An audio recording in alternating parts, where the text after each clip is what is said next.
والصلاة والسلام على إمام غر الميامين وعلى آله وصحبه ومن تبعهم بإحسان إلى يوم الدين. أما بعد، فأعوذ بالله من الشيطان الرجيم. يوم لا ينفع مال ولا بنون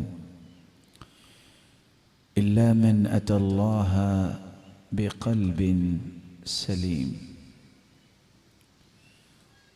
گزشتہ سے پیوستہ کل دلوں کے متعلق ہماری بات جاری تھی اور 8 دلوں کے متعلق آپ نے سنا کہ کون سی قلبی ایسی کیفیات ہیں جن کو اللہ تعالیٰ نے پسند کیا ہے، اور یہ بات بھی آپ نے سمجھی کہ پوری کائنات کے دل اللہ تعالیٰ کی 2 انگلیوں کے درمیان ہیں. یقلبھا کیف یشاء، اللہ جدھر چاہیں اسے پھیر دیں. کسی کی کوئی طاقت نہیں، سب اللہ تعالیٰ کی توفیق سے ہی نیکی کے کام ہوتے ہیں. آج ہم بقیہ ان 12 کیفیات کا تذکرہ کرنا چاہیں گے، جو کیفیات ایسے دلوں میں ہوتی ہیں جو اللہ کو پسند نہیں ہیں. کافر کا دل، منافق کا دل، فاسق اور گنہگار کا دل ایسا ہوتا ہے جس میں یہ 12 کیفیات ہوں گی جن کا ابھی ہم تذکرہ کرنا چاہ رہے ہیں. ان میں سب سے پہلا دل ہے القلب المریض، بیمار دل. بیمار دل وہ نہیں ہوتا جس کی ہارٹ بیٹ اس میں کوئی خلل آ جائے. یہ ایک جسمانی بیماری ہے. اصل بیمار دل القلب المریض وہ ہے جس کے دل میں اسلام کے بارے میں شک آ جائے، جس کے دل میں نفاق پیدا ہو جائے، اور جس کے دل میں فسق و فجور کی خواہشات ڈیرا جما لیں. بیمار دل وہ ہوتا ہے جس کے دل میں حرام چیزوں کی محبت اور شہوت کا راج ہو جائے. یہ دل اصل میں بیمار ہوتا ہے. اسی کے بارے میں قرآن مجید میں اللہ عز و جلال کا فرمان ہے،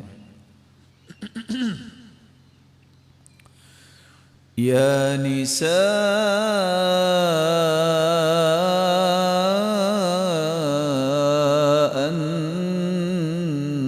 النبی لستن کأحد من النساء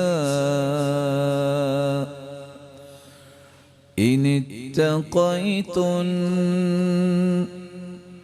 فلا تخضعن بالقول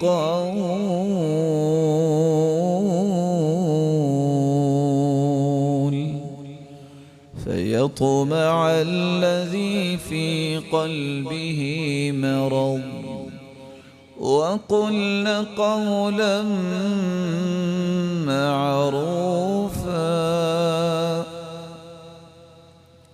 یا نساء النبی،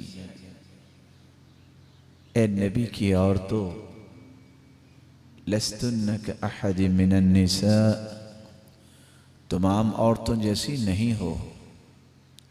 ان اتقیتن، تمہارے اندر اگر تقوی آ جائے تو تمہاری جیسی عورتیں تو دنیا میں نہیں ہیں.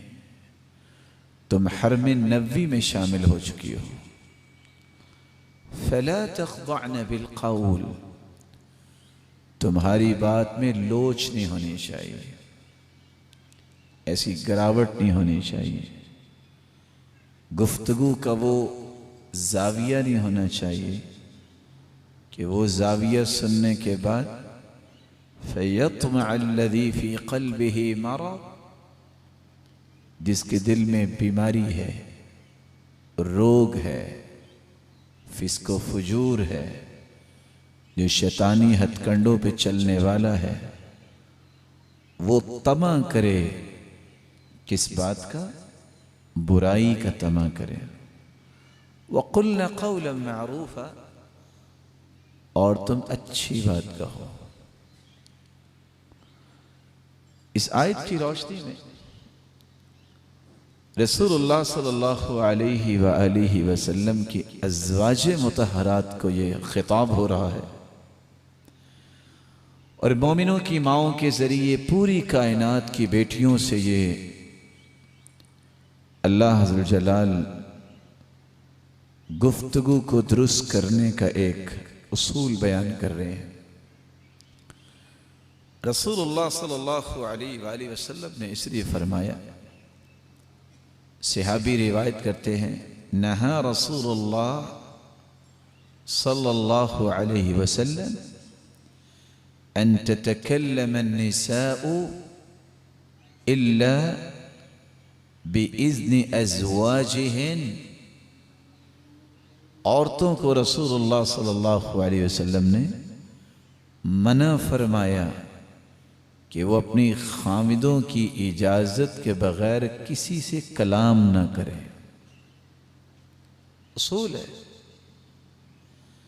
خامد کی اجازت کے بغیر عورت کسی سے بات کرنے کی مجاز نہیں ہے، اور اگر اس کا خامد نہیں اور اس مرحلے تک نہیں پہنچی تو پھر ولی الامر، والدین کی اجازت کے بغیر اسے کسی سے گفتگو نہیں کرنی چاہیے۔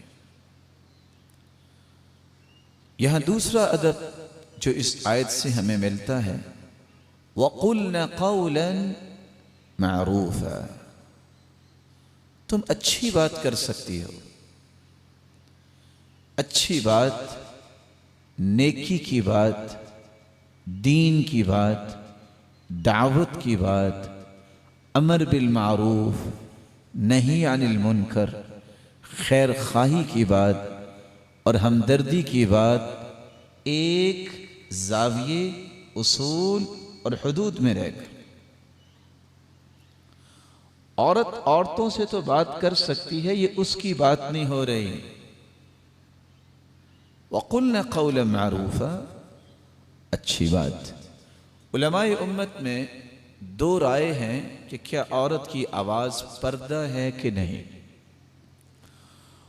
عورت کی آواز کے بارے میں ایک رائے تو یہ ہے کہ یہ آواز بھی پردہ ہے۔ کب؟ اِذَا لَمْ يُؤْتَمَنْ الْفِتْنَةِ، جب فتنے سے امن نہ ہو تو پھر یہ پردہ ہے۔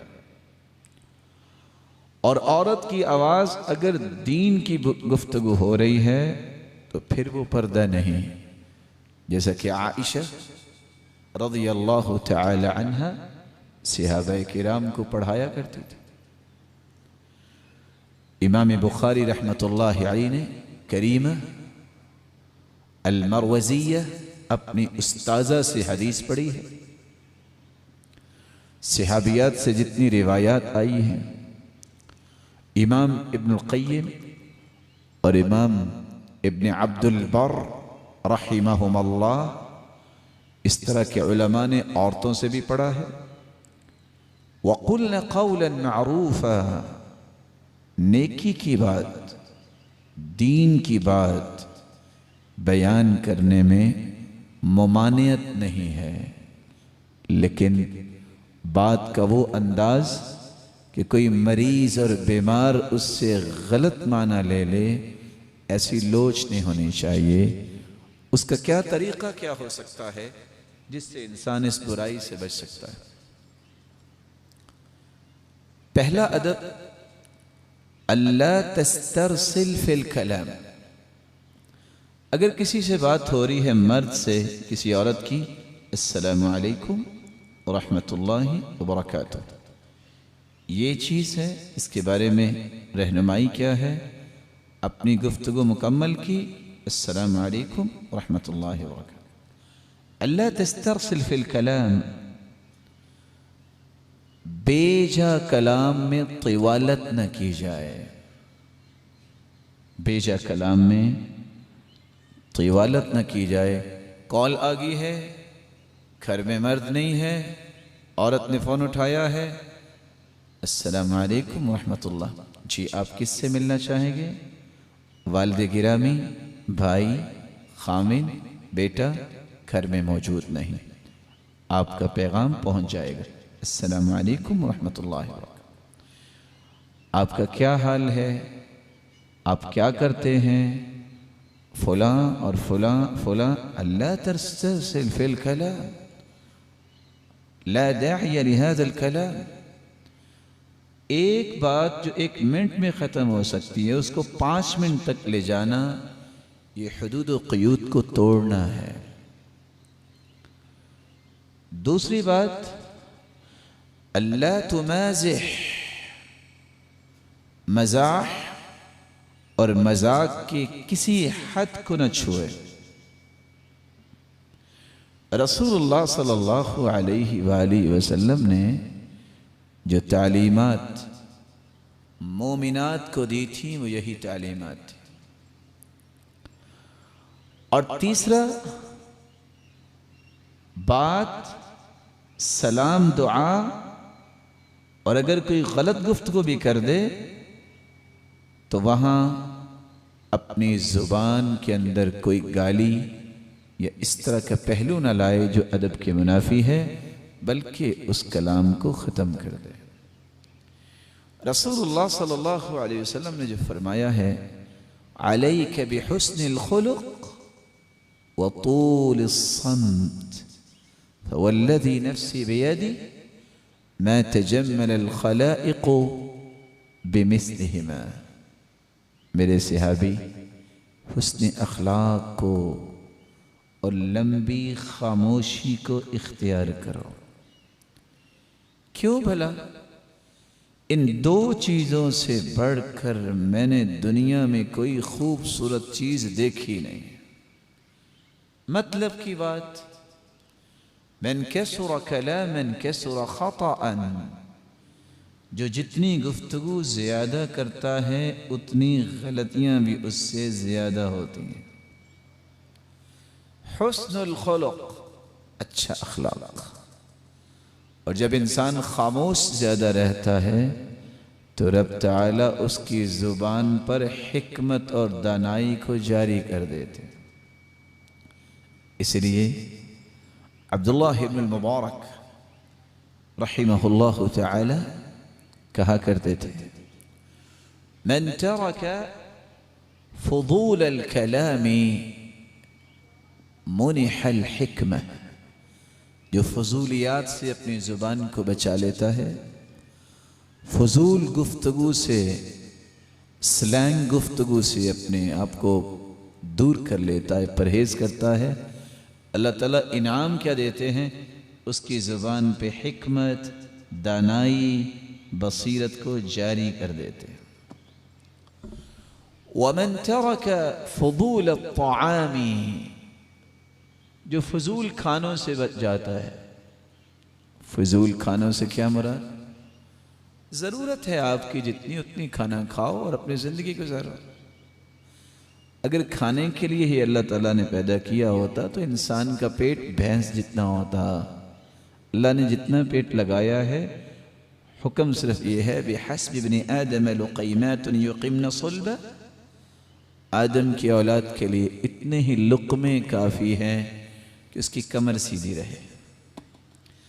فَإِن كَانَ لَا مَحَالَةَ، اور اگر ضروری ہی کھانا ہے کہ آج تو بہت اہتمام کیا گیا ہے، آج تو بہت ٹیسٹی کھانا ہے اور طرح طرح کی ڈشز اس میں شامل ہیں، تو پھر بھی اصول اور ضابطے کو نہ چھوڑا جائے۔ ضابطہ کیا ہے؟ فَثُلُثٌ لِطَعَامِ، پیٹ کا ایک حصہ کھانے کے لیے رکھو، وَثُلُثٌ لِشَرَابِ، ایک حصے میں پانی ڈالیے، وہ ثلث لنفس، اور ایک حصہ سانس کے لیے رکھیے۔ لیکن چونکہ آج کل لوگ بادشاہ مزاج کے لوگ ہیں، وہ کہتے ہیں تینوں حصے کھانے سے بھر لو، پانی تو دائیں بائیں کہیں آ ہی جائے گا نا، اور سانس کی کون سی بات ہے آئے نہ آئے۔ اور کچھ لوگوں کا ذہن ہوتا ہے زندگی کا آخری کھانا ہے، شاید کہ دوبارہ نصیب نہ ہو، تو آج ہی جتنا زور لگانا ہے لگا لے۔ ایسا نہیں کرنا چاہیے۔ البطن تذہب الفطن، زیادہ کھانا انسان کی ذہانت کو کم کر دیتا ہے۔ کتنی مائیں پریشان ہو جاتی ہیں، میرے بچے نے کچھ کھایا نہیں ہے۔ اللہ آپ کو سلامت رکھے، اس کی قسمت میں لکھا ہوتا یہ ضرور کھاتا، پریشانی کیا؟ انما اطعمہ اللہ وسقا، جو نہیں کھا رہا لکھا ہوا نہیں تھا، لیکن اللہ پھر بھی اسے کھلا اور پلا دیتے ہیں۔ حدیث یہ کہتی ہے لا تکرہوا مرضاکم علی الدواء، بیمار کو دوائی پہ مجبور نہ کرو، حالانکہ دوائی تو ضروری ہے نا۔ اگر بیمار کو دوائی پہ مجبور کرنا جائز نہیں کہ اس کو تکلیف ہوگی، تو کسی صحت مند کو زیادہ کھانے پہ مجبور کر کے بیمار کرنا یہ جائز ہوگا؟ یہ بات سمجھنے سے قاصر ہیں ہم۔ رسول مقبول صلی اللہ علیہ وسلم نے سچ فرمایا، اور عبداللہ بن مبارک کی جو بات میں پیش کر رہا تھا، اس لیے احتیاط سے کھانا کھانا، اس سے کیا ملتا ہے؟ من ترک فضول الطعام منح لذت العبادہ، عبادت کی لذتیں ملتی اس کو ہیں جو کھانے میں احتیاط برتتا ہے۔ اور جو لوگ کچر پچر کھانے کی شوقین ہوتے ہیں، ان کے رکوع اور سجدے میں بھی سوچ پاپڑ کی آ رہی ہوتی ہے، اور سجدے میں بھی ان کی سوچ وہ نگٹس کی طرف ہی جاری ہوتی ہے، ان کو پھر لذت کیسے آئے گی؟ یہ ساری چیزیں اللہ کی عبادت میں نہیں آنی چاہیے۔ اس وقت لذت رب سے ہم کلام ہونے کی ہو۔ سجدہ کرو، جی چاہے کہ سر اٹھاؤ ہی نہ، سجدہ کرو، جی چاہے کہ بس اسی طرح موت ہی آ جائے، جو لذت انسان کو نصیب ہوتی ہے۔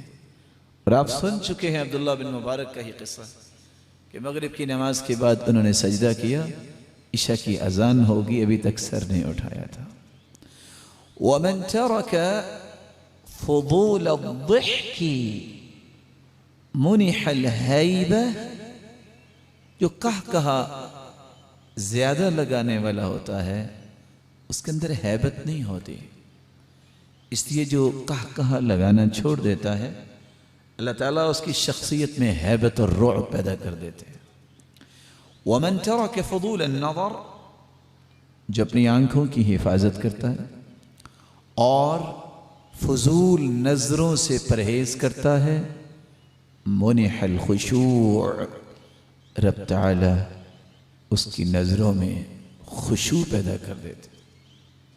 یہ نعمتیں اسی کو ہی ملتی ہیں جس نے ان باتوں کو اختیار کیا ہے۔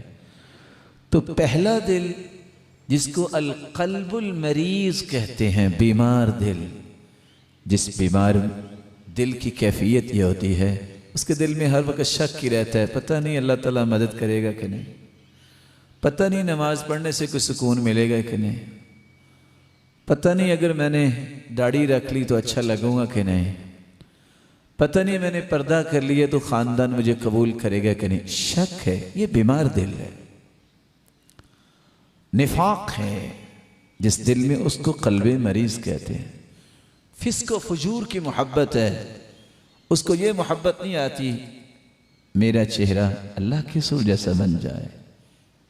عورت سوچے میں کل قیامت کو اٹھوں تو سیدہ عائشہ کے ساتھ کھڑی ہوئی ہوں، اس کی یہ سوچ نہیں۔ بیمار دل یہ نہیں سوچتا، بیمار دل سوچتا ہے مسٹر ڈگلس ہرڈ نے کون سی جینز کی پینٹ پہنی ہو، وہ پہنوں گا۔ مرعوبیت اور آج کل ہیلری کلنٹن جوتی کون سی پہنتی ہے؟ عورت کے یہ شوق بنے، اس کو یہ سوچنا ہے کہ ام سلمہ رضی اللہ تعالی عنہ کا مزاج کیا تھا، سیدہ میمونہ کیسے زندگی گزارتی تھی، سیدہ عائشہ رضی اللہ تعالی عنہ کیسے زندگی گزارتی تھی۔ مرد کو سوچنا ہے ابو بکر کیسے تھے، عمر، عثمان و علی، ان کی زندگیاں کیسے تھی، پھر جا کے انسان کی تربیت ہوتی ہے۔ اللہ عز و جلال ہمارے دلوں کی اصلاح فرمائے اور بیمار دل نہ بنائے۔ دوسرا دل، القلب الاعمى، اندھا دل۔ کبھی دل بھی اندھا ہوا ہے؟ جی ہاں، وہ دل اندھا ہوتا ہے جس کو قرآن سناتے جاؤ اس پہ اثر ہی نہ ہو، حدیثیں پڑھ پڑھ کے سناتے جاؤ اس پہ اثر ہی نہ ہو، یہ اندھا دل ہوتا ہے۔ اس نے دیکھا ہی نہیں، سنا ہی نہیں ہے۔ الذي لا يبصر ولا يدرك الحق والاعتبار، آنکھیں ہیں اور بس اوقات اتنی خوبصورت آنکھیں ہوتی لوگوں کی کہ انسان دیکھتے ہی رہ جاتا ہے، لیکن حق کو نہیں وہ آنکھیں دیکھتی۔ حق کیا ہے؟ قرآن۔ یہ خوبصورت آنکھیں کبھی قرآن نہیں پڑھتی، یہ پڑھیں گی ڈائجسٹ، یہ پڑھیں گی لطائف کی کتابیں، یہ پڑھیں گی تو وہ فلاں جو ہے نا وہ کتاب 1960 میں چھپی تھی، میں آج کل اس کا مطالعہ کر رہا ہوں اور کر رہی ہوں۔ ان آنکھوں کا حساب ہوگا، ان سے صحیح کام لیں، ان آنکھوں کے ساتھ بیت اللہ کو دیکھیں، ان آنکھوں کے ساتھ قرآن کو دیکھیں، حدیث کو پڑھیں۔ لا یدرک الحق، وہ حق کو پہچانتا ہی نہیں ہے۔ دل بھی ہے، دماغ بھی ہے، صلاحیت بھی ہے، آنکھیں بھی ہیں، قرآن پڑھتے ہی نہیں۔ والاعتبار، جو چاہو کر لو، وہ عبرت نہیں لیتا، سبق نہیں لیتا، وہ سابقہ امتوں کی عذاب پڑھتا، سنتا، سناتا ہے، لیکن اثر نہیں لیتا۔ اللہ ایسے دل ہمارے نہ بنائے۔ قرآن مجید میں اللہ عز و جلال فرماتے ہیں، أَفَلَمْ يَسِيرُوا فِي الْأَرْضِ فَتَكُونَ لَهُمْ قُلُوبٌ يَعْقِلُونَ بِهَا أَوْ آذَانٌ يَسْمَعُونَ بِهَا فإنها لا تعمى الأبصار ولكن تعمى القلوب التي في الصدور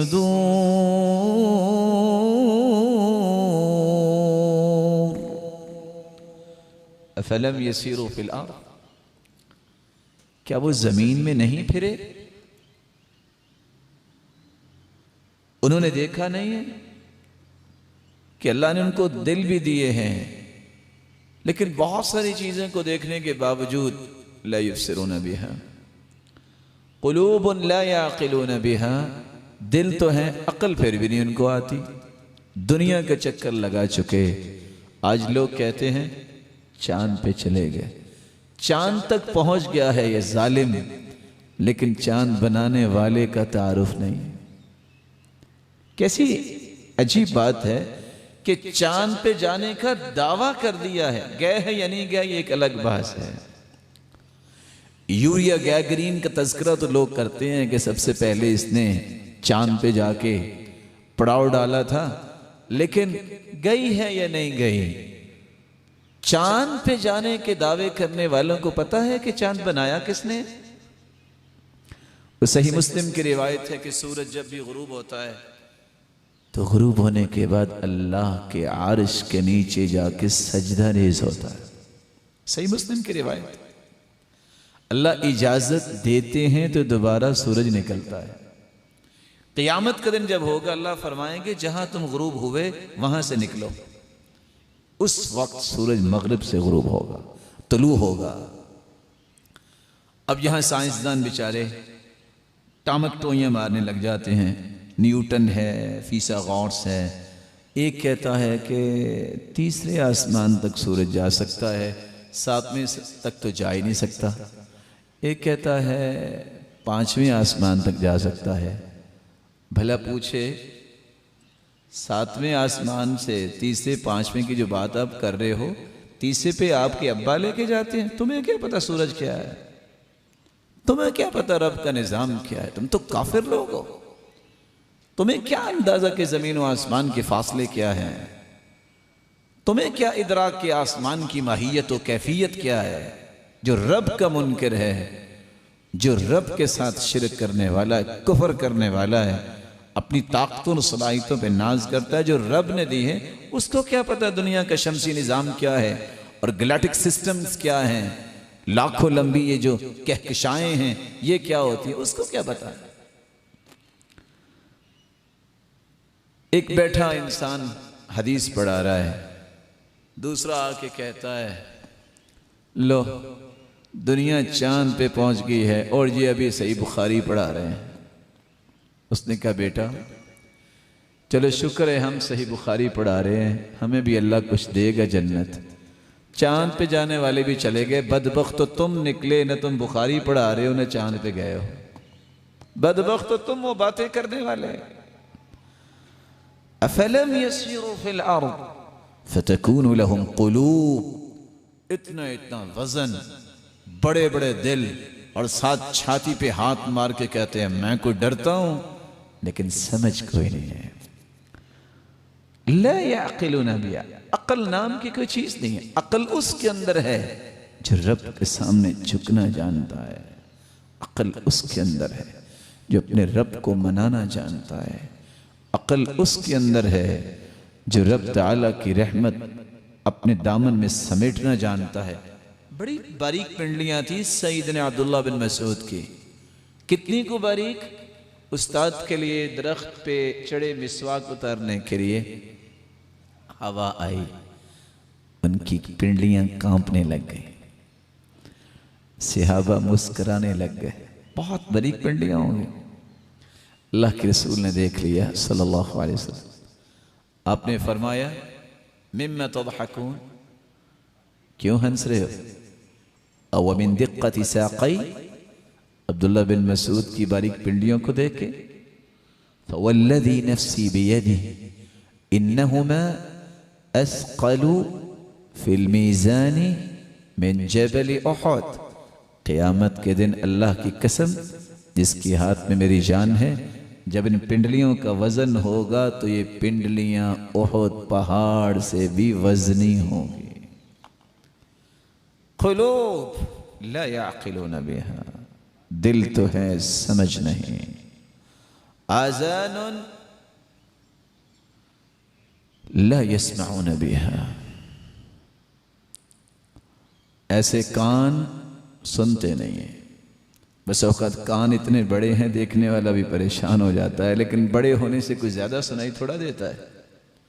کان وہی ہوتے ہیں جس سے حق سنے اور قبول انسان کرے. فَإِنَّهَا لَا تَعْمَى الْأَبْصَارِ، یہ آنکھوں سے اندھے نہیں ہیں. آنکھیں تو ان کی خوبصورت ہو سکتی ہیں لیکن ان کو صحیح چیز نظر نہیں آتی. وَلَكِنْ تَعْمَى الْقُلُوبِ الَّتِي فِي الصُّدُورِ، ان کے دل اندھے ہیں، یہ دل کی تاریکیوں میں زندگی گزار رہے ہیں. ایسے لوگوں کا دل اندھا ہوتا ہے جو حق کو پہچانتا نہیں ہے. اور اللہ کے رسول نے فرمایا تھا کَالْكُوزِ مُجَخِّيًا، جس کا دل اندھا ہو جاتا ہے وہ الٹا گھڑا اگر زمین پہ رکھ دیا جائے تو کیا ہوگا؟ نہ اندر سے گندگی باہر آئے گی نہ اس کے اندر کوئی چیز جا سکے گی. الٹا گھڑا ہے. اس کا ایک ہی علاج رب سے توبہ کرے اور اس دل کی اصلاح کرے، اس کو اندھا نہ بنائے. سوچے قرآن کیا کہہ رہا ہے، اللہ کے رسول کا فرمان کیا کہہ رہا ہے، اور مجھے قیامت کے دن رب کے سامنے حاضر ہونا ہے تو مجھے کرنا کیا چاہیے. تیسرا دل جو ناپسند ہے اللہ تعالیٰ کو وہ ہے القلب اللاہی، غفلت برتنے والا، بے پرواہی کرنے والا دل۔ بعض لوگوں کو آپ بٹھاؤ 10 گھنٹے بھی بات سناؤ، سر ہلاتے رہیں گے چابی کے باوے کی طرح، لیکن بات نہیں سمجھیں گے۔ اور اگر ان سے پوچھ دیا جائے کہ آپ کیا سن رہے تھے، کچھ پتہ نہیں ہوگا۔ میں آپ کے بارے میں نہیں کہہ رہا، آپ تو بتا دیتے نا۔ کتنے دل ہو گیا بھلا بھی جو میں نے بات کی ہے؟ 3۔ کون کون سے؟ اللہ کے رسول کے مجلس میں بھی کچھ لوگ بیٹھا کرتے تھے، آپ تو خیر نیک لوگ ہیں، تو کچھ لوگ منافق بھی آ جایا کرتے تھے۔ وہ اپنی یادوں میں گم، اپنی باتوں میں گم، صحابہ سنتے، عمل کرتے۔ جب مجلس ختم ہو جاتی تو منافق پتہ کیا کہتے ہیں؟ ماذا یقول، کیا کہہ رہے تھے محمد؟ سنا ہی نہیں ہے۔ لاپرواہ دل جو ہوتا ہے یہ پسندیدہ دل نہیں ہے۔ عبداللہ بن عباس رضی اللہ تعالیٰ عنہ سے کسی نے پوچھا تھا کہ آپ کو اتنا زیادہ علم چھوٹی عمر میں کیسے ملا؟ تو انہوں نے لفظ بولے تھے بِلِسَانٍ سُؤُول وَبِقَلْبٍ عُقُول، مجھے جو سمجھ نہیں آتا تھا میں سوال کرتا تھا، جو سن لیتا تھا میں اپنے دل میں اسے اتار لیتا تھا۔ قرآن مجید میں اللہ عز و جلال فرماتے ہیں اقترب للناس حسابهم وهم في غفلة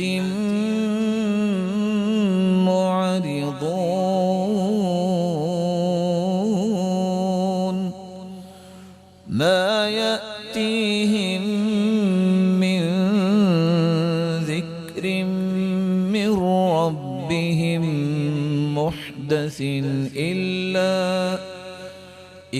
استمعوه وهم يلعبون لاهية قلوبهم وأسروا النجوى الذين ظلموا هل هذا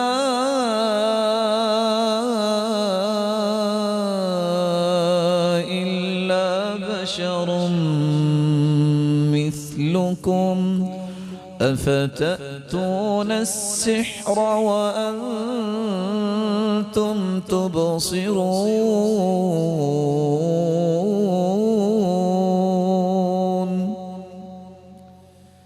اقترب للناس حسابهم، بہت قریب آ گیا لوگوں کے حساب کا وقت۔ وَهُمْ فِي غَفْلَةٍ مُعْرِضُونَ، اور وہ ابھی تک غفلت میں دین سے اعراض کرنے والے ہیں۔ مَا يَأْتِيهِم مِّن ذِكْرٍ مِّن رَّبِّهِم مُحْدَثٍ إِلَّا اسْتَمَعُوهُ وَهُمْ يَلْعَبُونَ، رب کا کوئی بھی نیا پیغام آتا ہے وہ سنتے ہیں، کھیلتے کھیلتے سنتے ہیں، پرواہ نہیں کرتے کہ اب سنایا جا رہا ہے۔ کیوں؟ لاہیۃ قلوبہم، ان کے دل بڑے بے پرواہ ہیں، لاپرواہ ہیں، غافل ہیں، وہ اباطیل میں مشغول ہیں، دنیا کی شہوتوں میں مشغول ہیں۔ فیس بک پہ بیٹھنا ہو 6 گھنٹے، ماں بھی پکار رہی ہے بیٹا کھانا کھا لو، نہیں، باپ بھی بلا رہا ہے، نہیں، جمعے کا خطبہ 5 منٹ اوپر ہو جائے امام کو گھڑیاں دکھاتی ہیں، بس کرو، جان چھوڑ دو، وقت ہو گیا ہے۔ ڈرامہ دیکھ رہے ہوں، ایسا کبھی نہیں ہوا۔ کسی جلسے ریلی میں جا رہے ہوں، گاڑیاں توڑ رہے ہوں، ایسا کہیں نہیں ہوا۔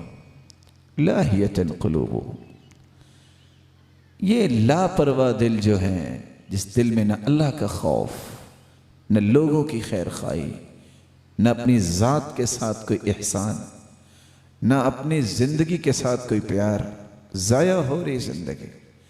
اللہ یہ دل کسی کا نہ بنائے۔ لاہیۃ قلوبہم وَأَسَرُّ النَّجْوَى الَّذِينَ ظَلَمُوا، اور سرگوشیاں آپس میں کرتے ہیں۔ اور کیا کہتے ہیں هل هذا الا بشر مثلكم، وہ کیا تم کہہ رہے ہو یہ نبی ہے، پیغمبر ہے، تمہارے جیسا انسانی تو ہے۔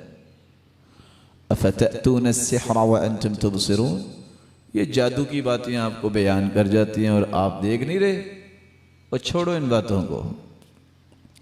ایسے ظالم لوگوں کو اللہ تعالیٰ کیسے پسند کرے، جو نبیوں سے مذاق کرے، جو نبیوں کی تعلیمات سے روگردانی کرے، اور ان کو جادو اور اساطیر الاولین، پرانی کہانیاں اور قصے کہے۔ یہ دستور حیات ہے، یہ آئین ہے زندگی کا، جس کے مطابق زندگی گزارنے سے زندگی خوبصورت بنتی ہے۔ چوتھا دل، القلب الآثم، گنہگار دل۔ گنہگار دل کون سا ہوتا ہے؟ الذی یکتم شہادت الحق، جو حق کی گواہی کو چھپا لیتا ہے۔ پتہ ہے یہ غلط ہے، پھر بھی گواہی دے دے گا ٹھیک ہے۔ پتہ ہے یہ ٹھیک ہے، پھر بھی گواہی دے دے گا ٹھیک نہیں ہے۔ جھوٹے ایفیڈیوٹ، جھوٹی گواہیاں، جھوٹے مشورے، یہ وہ دل دیتا ہے جو گنہگار ہوتا ہے۔ ناراض نہ ہوئیے، ابھی ایک ہفتہ پہلے پولنگز میں جا کے کیا کچھ کیا، شریعت نے کیا کہا ہے؟ آپ گواہی دے رہے ہیں، کوئی سچی گواہی دے۔ شہادت الزور تدع الدیار بلاقع، جھوٹی گواہی سے گھر اجڑ جاتے ہیں، اور اگر پوری قوم جھوٹی گواہی دے تو پورا ملک اجڑ جاتا ہے۔ لیکن کسی نے خیال نہیں کیا ہوگا، اپنی خواہش، اپنی مرضی، اپنی زندگی کی سوچ، کسی نے صحیح گواہی دینے کی ضرورت محسوس نہیں کی۔ ہر شخص کا اپنا ایک قبلہ ہے، اپنا ایک رخ ہے۔ ہونا کیا چاہیے؟ مومن کا قبلہ ایک ہے۔ اللہ کے رسول نے فرمایا تھا، اذا ضیعت الامانة فانتظر الساعة، جب امانت ضائع ہو جائے تو پھر قیامت کا انتظار کرنا۔ صحیح بخاری کی روایت۔ پوچھا وکیف اضاعتها، امانت کیسے ضائع ہوگی؟ قال اذا وسد الامر الى غیر اہلہ فانتظر الساعة، جب نہ اہل کو اہل بنا دیا جائے تو پھر قیامت کا انتظار کر۔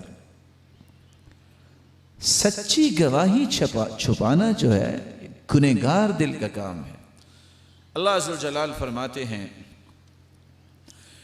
وَلَا تَكْتُمُوا الشَّهَادَةَ وَمَن يَكْتُمْهَا فَإِنَّهُ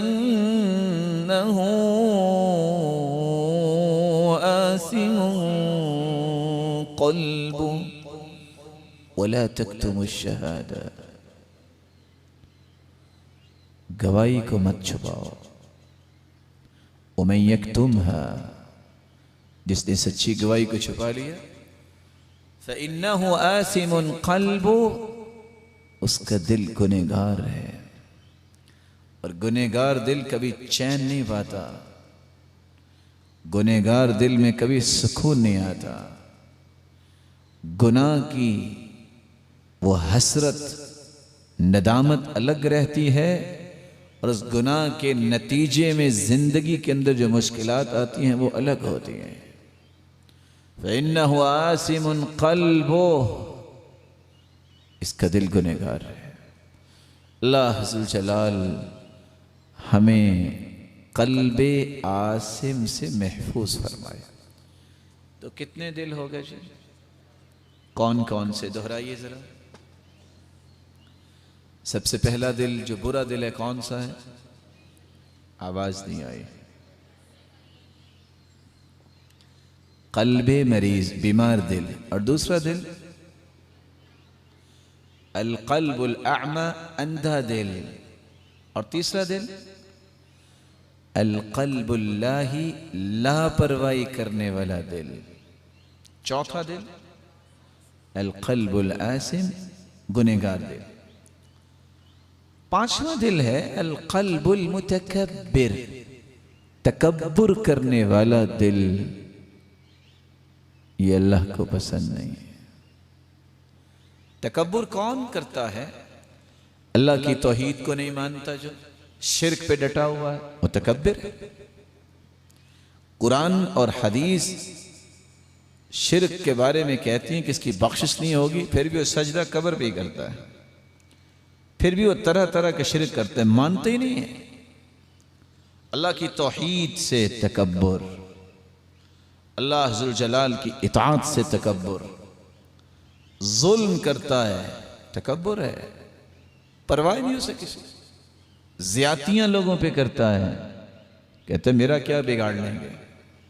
رسول اللہ صلی اللہ علیہ وسلم نے سچ فرمایا تھا۔ قرآن کی پہلے آیت سنیے قلب متکبر کے بارے میں۔ الذین یجادلون فی آیات اللہ بغیر سلطان اتاہم كبر مقتا عند الله وعند الذين آمنوا كذلك يطبع الله على كل قلب متكبر جبار۔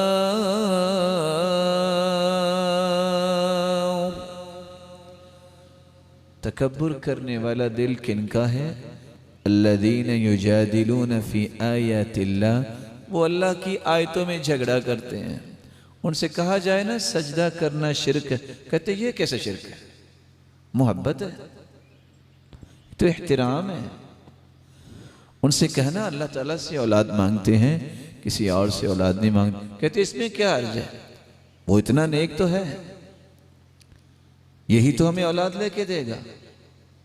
آپ جج کے پاس جاتے ہیں تو وکیل کی ضرورت ہوتی ہے، چھت پہ چڑھتے ہیں تو سیڑھی کی ضرورت ہوتی ہے، تو یہی ہمارے لیے سیڑھی ہے، وکیل ہے۔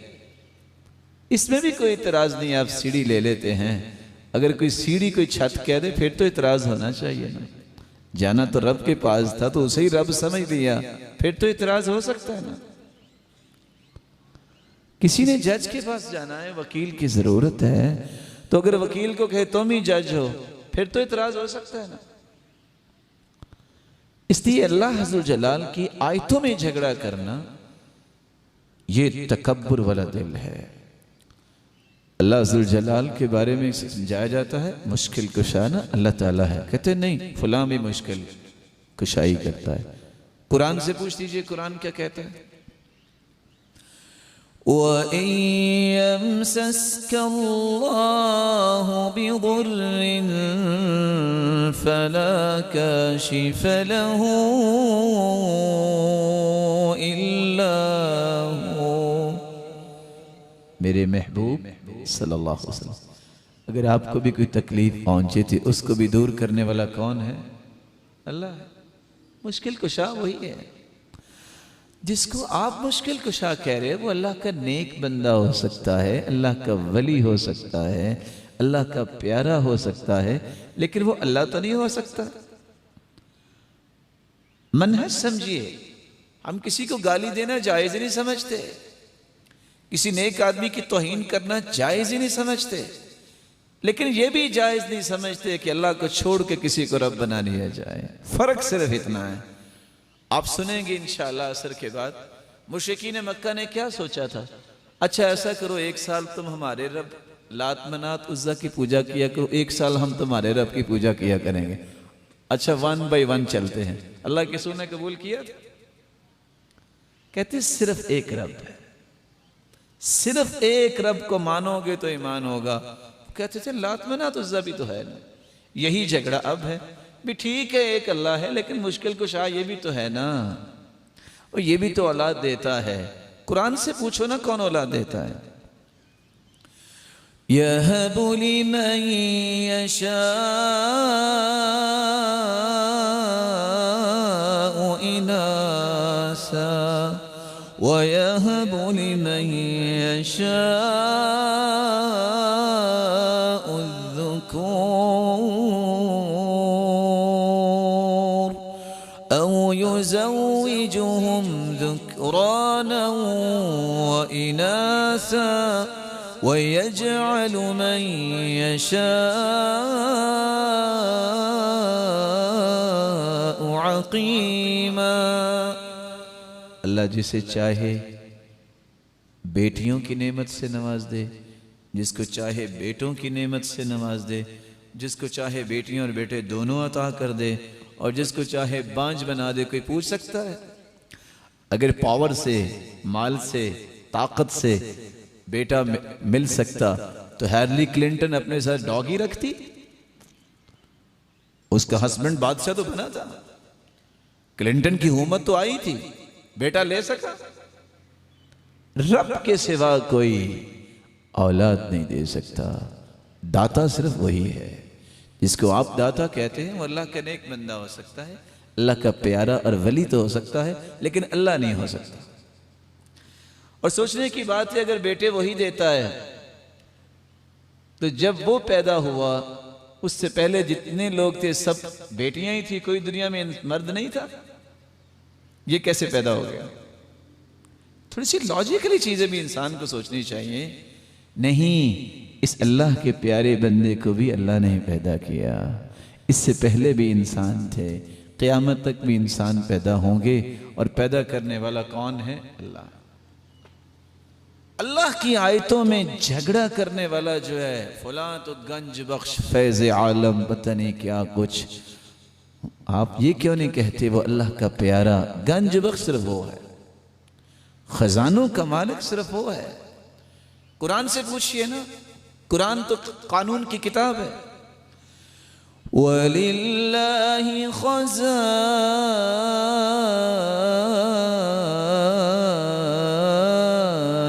السَّمَاوَاتِ وَالْأَرْضِ وَلَكِنَّ الْمُنَافِقِينَ لَا يَفْقَهُونَ۔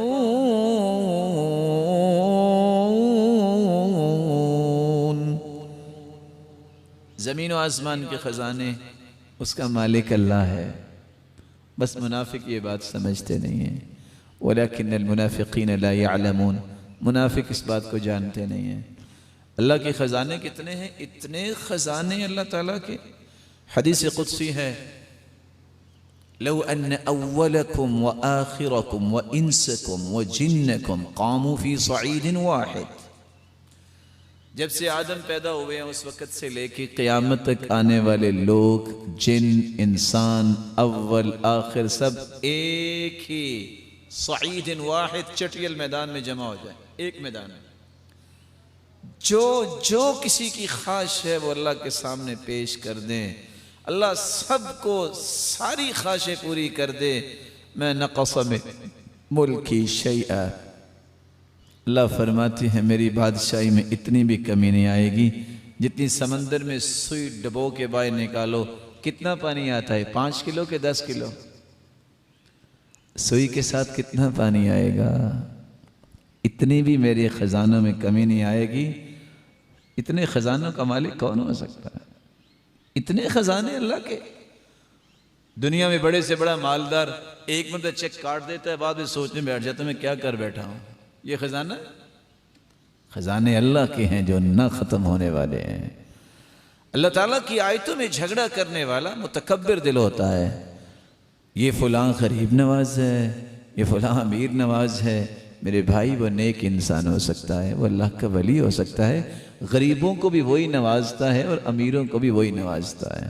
قرآن پڑھیے، یا ایہا الناس انتم الفقراء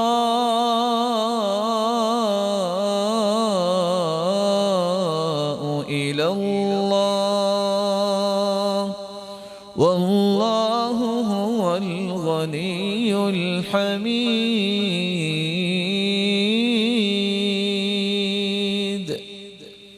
لوگو تم سارے کے سارے فقیر ہو، کلاش ہو، غنی ذات ہے تو صرف اللہ کی ذات۔ امیروں کو دینے والا کون ہے؟ اللہ ہے۔ اور غریبوں کو دینے والا کون ہے؟ اللہ ہے۔ بلکہ قرآن نے تو یہ کہہ دیا، اور اس آیت کو سمجھیے جو سورۃ الاسراء کی آخری رکوع سے پہلے ایک آیت ہے، قُل لَوْ أَنْتُمْ تَمْلِكُونَ خَزَائِنَ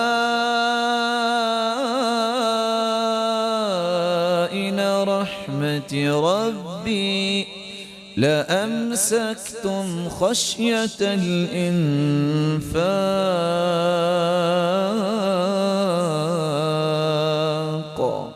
وَكَانَ الْإِنسَانُ قَتُورًا۔ میرے محبوب فرما دیجئے اگر اللہ اپنے خزانے رحمتوں کے آپ کو دے دینا تو تم نے ساری دنیا مار دینی ہے کہ کہیں ختم نہ ہو جائے، تم نے خرچ نہیں کرنا، تم نے پوری دنیا مار دینی ہے بخل کر کر کے۔ کیوں؟ لَأَمْسَكْتُمْ خَشْيَةَ الْإِنفَاقِ، سارا ختم نہ ہو جائے تم تو خرچ ہی نہیں کرو گے۔ پھر اس لیے اللہ تعالیٰ نے خزانے اپنے پاس رکھے ہیں۔ اللہ عز و جلال ہم سب کو اللہ کی آیات کو خوشی سے قبول کرنے کی توفیق عطا فرمائے۔ رب کی آیتوں سے جھگڑا نہیں کرنا چاہیے۔ فلاں جی غوث اعظم ہے، ہاں یہ کہو فلاں بہت اللہ کا پیارا ہے، کتنی اچھی بات ہے۔ فلاں تو بہت اللہ کا ولی ہے، کتنی اچھی بات ہے۔ غوث اعظم ہر ایک کی فریاد سننے والا صرف ایک اللہ ہو سکتا ہے۔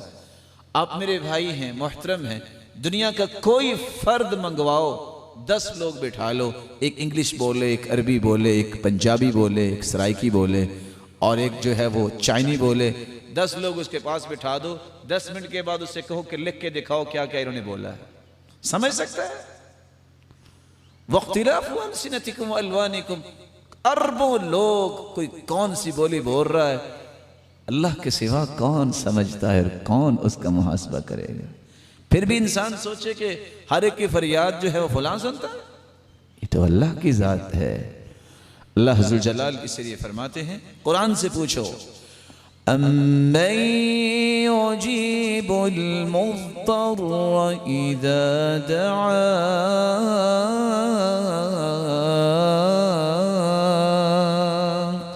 وَيَكْشِفُ السُّوءَ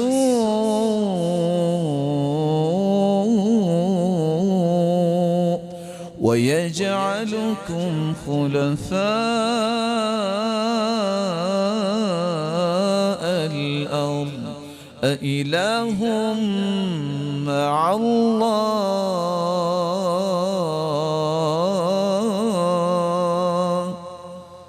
بھلا بتاؤ تو صحیح ہر ایک کی آواز کو سننے والا کون ہے؟ اللہ تعالیٰ۔ کوئی مجبور، کوئی پریشان جب آواز دیتا ہے تو کون سنتا ہے؟ لوگ تو پاس سے گزر جاتے ہیں۔ کون ہے جو اس کی رہنمائی کرتا ہے؟ اللہ ہے۔ وَيَكْشِفُ السُّوءَ، بیماریوں کو، تکلیفوں کو کون مٹاتا ہے، دور کرتا ہے؟ اللہ کی ذات۔ وَيَجْعَلُكُمْ خُلَفَاءَ الْأَرْضِ، اللہ تعالیٰ نے زمین میں تمہیں خلیفہ بنایا ہے، نائب بنایا، تو کس نے بنایا ہے؟ اللہ نے بنایا ہے۔ اِلَٰهٌ مَّعَ اللَّهِ، اس اللہ کے ساتھ کسی اور کو بھی تم سمجھتے ہو؟ تو اللہ کی آیتوں میں جھگڑا کرنے والا متکبر دل ہے، ظلم اور زیادتی کرنے والا متکبر دل ہے۔ اور حدیث میں آتا ہے، اِذَا مَشَتْ أُمَّتِي مُطَيْطَاء، جب میری امت کے لوگ بازو کھول کھول کے چلیں گے، اکڑ کے، سُلِّطَ شِرَارُهَا عَلَى خِيَارِهَا، تو بد لوگ نیک لوگوں پہ مسلط کر دیے جائیں گے۔ تکبر دنیا میں کرنے والے، سَيُحْشَرُ الْمُتَكَبِّرُونَ يَوْمَ الْقِيَامَةِ كَأَمْثَالِ الزُّرِّ، قیامت کے دن انہیں چیونٹیاں بنا دیا جائے گا، ساری دنیا ان کو روند کے گزرے گی جو دنیا میں تکبر دکھاتے ہیں، گمنڈ، تکبر، فخر۔ اس لیے کہنے والے نے سچ کہا تھا، وَلَا تَمْشِ فَوْقَ الْأَرْضِ إِلَّا تَوَاضُعًا وَكَمْ تَحْتَهَا قَوْمٌ هُمْ مِنْكَ أَمْنَعُوا وَكَمْ تَحْتَهَا قَوْمٌ هُمْ مِنْكَ أَرْفَعُوا وَإِن كُنْتَ فِي عِزٍّ وَحِرْزٍ وَمَنَعَةٍ وَكَمْ تَحْتَهَا قَوْمًا هُمْ مِنْكَ أَمْنَعُوا. زمین پہ چلنے والے اکڑ کے نہ چل، تواضع کے ساتھ چلا کرو، اور یاد رکھو تم سے زیادہ اکڑنے والے اس زمین کے نیچے جا چکے ہیں. اور اگر تم سمجھتے ہو کہ میرے رائٹ لیفٹ میری نگرانی کرنے والے حفاظتی گارڈ بہت زیادہ ہیں، تم سے زیادہ جن کی نگرانی ہوتی تھی وہ بھی مٹی میں مٹی ہو چکے ہیں. اور شاید کوئی شاعر تھا اردو بولنے والا، غصے میں شاید اس نے شعر کہہ دیا ہوگا، لیکن فائدہ اس میں ہے. انسان کو اپنی حقیقت نہیں بھولنی چاہیے. اور شاعر کیا کہتا ہے؟ جب کمینے عروج پاتے ہیں تو اپنی حقیقت کو بھول جاتے ہیں. جب کمینے عروج پاتے ہیں اپنی حقیقت کو بھول جاتے ہیں. کتنے ہی کم ظرف ہیں غبارے، چند پھونکوں سے پھول جاتے ہیں. یہ اللہ کا بندہ تھا، اس کو اللہ نے گاڑی دے دی، اس کا دماغ نہیں رہتا. نہ یہ سائیکل والے کو دیکھتا ہے، نہ پیدل کو دیکھتا ہے، نہ یہ موٹر سائیکل والے کو دیکھتا ہے. ادھر اس کو لگائی، ادھر اس کو لگائی. لوگ روڈ پہ پڑے ہیں اور رکنے کی ضرورت نہیں سمجھتے. کو آگے آ جائے گالی کے بغیر بات نہیں کرتے. انسان ہو، انسان بن کے رہو. انسانیت یہ ہے کہ اپنے چھوٹے کا ادب کرو، اس کے ساتھ شفقت کرو. کوئی بوڑھا گزر رہا ہے، رک جاؤ، تم بھی کل کو بوڑھے ہو سکتے ہو. کوئی عورت گزر رہی ہے، رک جاؤ، وہ تمہاری ماں بہن کی طرح، اس کی بھی عزت ہے. انسانیت ہی بھول جائے انسان، اور چند پھونکوں سے بھول جائے. وہ تکبر دل جو ہے وہ اللہ تعالیٰ کو پسند نہیں. اللہ تعالیٰ کو پسند کیا ہے؟ اللہ کے رسول کے مزاج کو دیکھو. بوڑھی عورت سے گٹھری نہیں اٹھائی جا رہی، کہا میں نہ اٹھا کے چھوڑا ہوں. دین ہے یہ، قرآن اور سنت کی تعلیمات ہیں. اللہ ایسا دل بنائے، متکبر دل نہ بنائے. چھٹا دل جس کے بارے میں قرآن نے کہا ہے کہ اللہ تعالیٰ کو پسند نہیں ہے، وہ ہے القلب الغلیظ، سخت مزاج دل. کچھ لوگ بڑے اکھڑے مزاج، سخت مزاج ہوتے ہیں. ان کے سامنے ڈیتھ بھی ہو جائے نا، کبھی ان کو رونا نہیں آتا، آنسو کبھی نہیں آنکھ سے نکلا. سختی، جو مرضی اس سے پیار کی باتیں کر لو، جو مرضی اس کو سمجھا دو، اس کی زبان پہ کبھی نرمی نہیں آتی.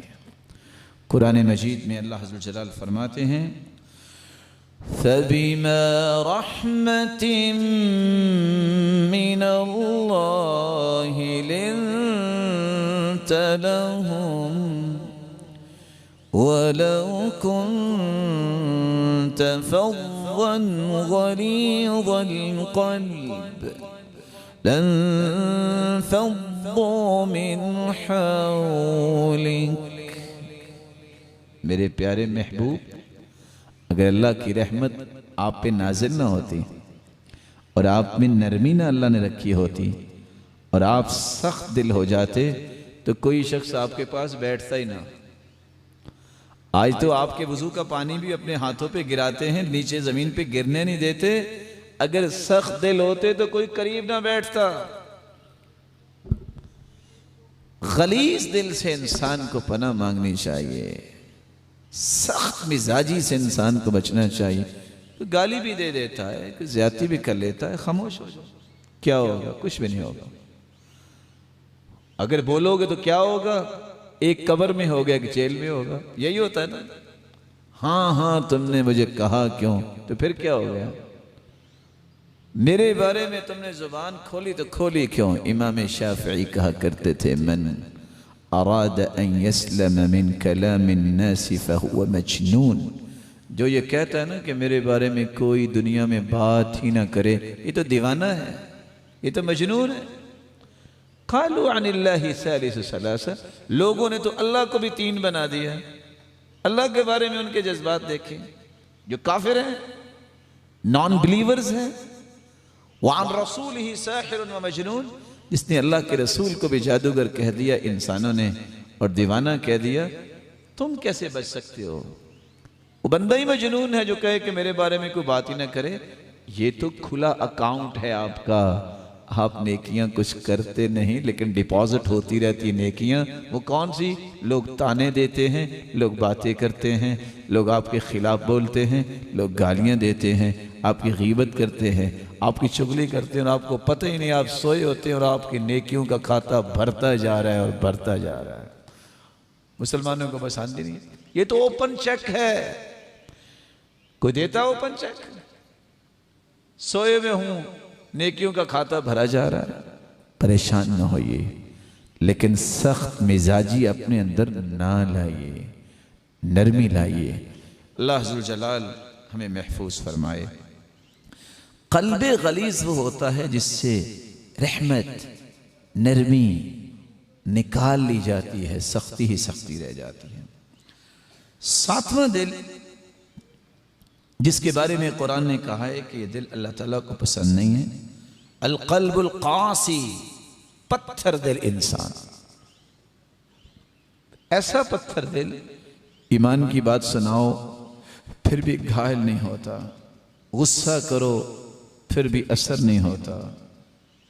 ایسا دل جو اللہ کے ذکر سے اعراض کرتا ہے یہ پتھر دل ہوتا ہے. اور قرآن مجید میں اللہ عز و جلال فرماتے ہیں فَبِمَا نَقْضِهِم مِّيثَاقَهُمْ لَعَنَّاهُمْ وَجَعَلْنَا قُلُوبَهُمْ قَاسِيَةً يُحَرِّفُونَ الْكَلِمَ عَن مَّوَاضِعِهِ وَنَسُوا حَظًّا مِّمَّا ذُكِّرُوا بِهِ وَلَا تَزَالُ تَطَّلِعُ عَلَى خَائِنَةٍ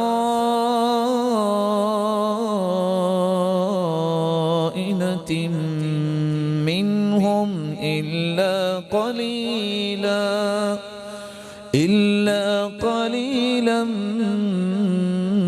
منهم فاعف عنهم واصفح إن الله يحب المحسنين. فبما نقضهم ميثاقهم، جن لوگوں کی عادت بن جاتی ہے وہ وعدے کر کے جھوٹے کرتے ہیں، توڑ دیتے ہیں. یہودیوں نے ایسا کیا. اللہ فرماتے ہیں ان کے عہد و پیمان کو توڑنے کی وجہ سے ان پہ ہم نے لعنت کر دی، رحمت سے دھتکار دیا. وَجَعَلْنَا قُلُوبَهُمْ قَاسِيَةً، ان کے دل پتھر بنا دیے. جب دل پتھر بن جائیں، جب انسان ملعون بن جائے تو کیا کرتا ہے؟ يُحَرِّفُونَ الْكَلِمَ عَن مَّوَاضِعِهِ، اللہ کی کلمات کو، اللہ کے دین کو بدلنے کی پھر کوشش کرتا ہے. جتنے لوگ دین کے خلاف ہوتے ہیں پتھر دل ہوتے ہیں، ملعون ہوتے ہیں. ان کا کام یہ ہے، وہ جی چاہتا ہے ان کا کہ ہمارے جیسے لوگ اور بن جائیں. چور ہے تو چوروں کو پسند کرے گا، بدماش ہے تو بدماشوں کو پسند کرے گا. کبھی شرابی یہ نہیں چاہے گا کہ میرا دوست تہجد گزار بنے گا، ایسا نہیں ہوتا. يحرفون الكلم عن مواضعه ونسوا حظا مما ذكروا به. اور چوتھا کام کیا ہوگا؟ وہ اللہ کے ذکر کو بھلا دیتے ہیں. ان کی زبانوں پہ تذکرے دنیا کے ہوتے ہیں، رب کا تذکرہ نہیں ہوتا.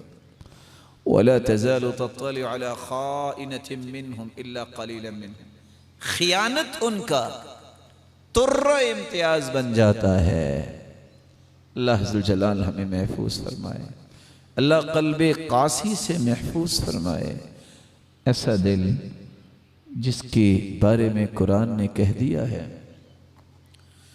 ثم قست قلوبكم من بعد ذلك فهي كالحجارة أو أشد قسوة وَإِنَّ مِنَ الْحِجَارَةِ لَمَا يَتَفَجَّرُ مِنْهُ الْأَنْهَارُ وَإِنَّ مِنْهَا لَمَا يَشَّقَّقُ يشقق فيخرج منه الماء وإن منها لما يهبط من خشية الله وما الله بغافل عما تعملون ثم قست قلوبكم پھر تمہارے دل سخت ہو گئے من بعد ذلك اس کے بعد فهي كالحجارة او اشد قسوة پتھروں سے بھی سخت اور پتھروں جیسے اور پتھر بھی اللہ نے ایسے بنائے ہیں جن پتھروں سے نہریں جاری ہوتے ہیں چشمے نکلتے ہیں پتھر اللہ کے خوف سے گر بھی پڑتے ہیں لیکن جن کا دل پتھر ہو جائے وہ اللہ کے سامنے گرتے نہیں ہیں وہ نماز نہیں پڑھتے وہ رب تعالیٰ کے سامنے جھکتے نہیں ہیں اللہ ایسے دل سے ہمیں محفوظ فرمائے کتنے دل ہو گئے بولیے سوچ لیں 7 ہوئے کہ 8 دہرائیے کون کون سے سب سے پہلا دل بیمار دل دوسرا دل اندھا دل تیسرا لاپرواہی کرنے والا دل چوتھا گنہگار دل پانچواں متکبر دل چھٹا قلب غلیظ اور ساتواں پتھر دل آٹھواں دل ہے القلب المختوم جس دل پہ مہر لگ گئی ہے مہر لگا ہوا دل یہ کون سا ہے آپ نے زندگی میں کچھ لوگوں کو دیکھا ہوگا آپ سال ہر سال ان کو قرآن سناتے رہیں کوئی اثر نہیں سننا ہی پسند نہیں کرتے قرآن حدیث پڑھنا پسند ہی نہیں ہے نہیں بھائی قرآن پڑھنے سے تو بندہ گمراہ ہو جاتا ہے لوگ کہتے ہیں نعوذ باللہ من ذالک اور بلکہ نئے نئے فلسفے بنا لیے لوگوں نے قرآن مجید کا خلاصہ سورۃ الفاتحہ میں ہے سورۃ الفاتحہ کا نچوڑ بسم اللہ میں ہے بسم اللہ کا نچوڑ بسم اللہ کی با میں ہے اور بسم اللہ کی با کا نچوڑ با کے نقطے میں ہے اور ایک نقطے کو سمجھنے کے لیے 100 اونٹ ذبح کرنے پڑتے ہیں کون کرے گا تو کون سمجھے گا یہ نفرت ہے قرآن سے دلانا ان ظالموں کی طرف سے جن کا منہج یہ ہوتا ہے کہ لوگ قرآن نہ پڑھیں ان کو صحیح دین نہ آ جائے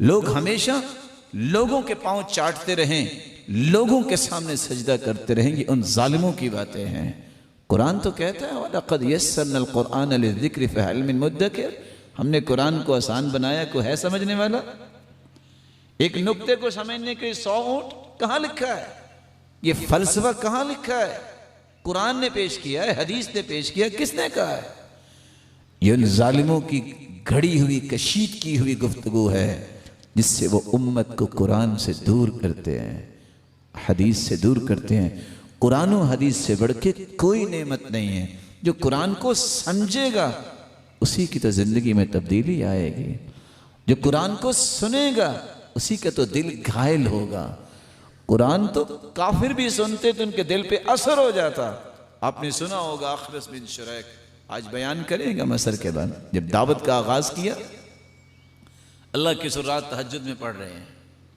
اخنس بن شریک ابو جہل ابو سفیان گزر رہے ہیں گزرتے گزرتے کھڑے ہو گئے سن رہے ہیں بیٹھ گئے ساری رات ہی سنتے رہے صبح اٹھ کے اخنس پوچھتا ہے یا ابو الحکم جس کو ہم ابو جہل کہتے ہیں وہ ابو الحکم کہا کرتے تھے یہ کیا ایک طرف تم کہتے ہو کہ جھوٹا ہے دوسری طرف ساری رات بیٹھے رہے ہو کیا وجہ ہے کہتا ہے سچ بتاؤں لذت بڑی آئی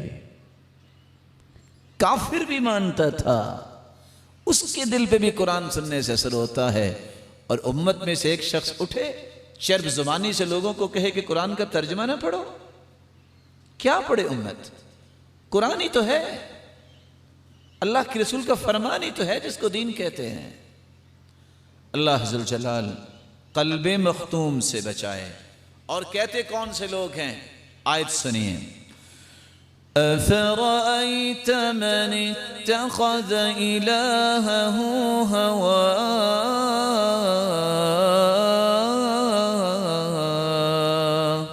وَأَضَلَّهُ اللَّهُ عَلَىٰ عِلْمٍ وَخَتَمَ عَلَىٰ سَمْعِهِ وَقَلْبِهِ وَجَعَلَ عَلَىٰ بَصَرِهِ غِشَاوَةً فَمَن يَهْدِيهِ مِن بَعْدِ اللَّهِ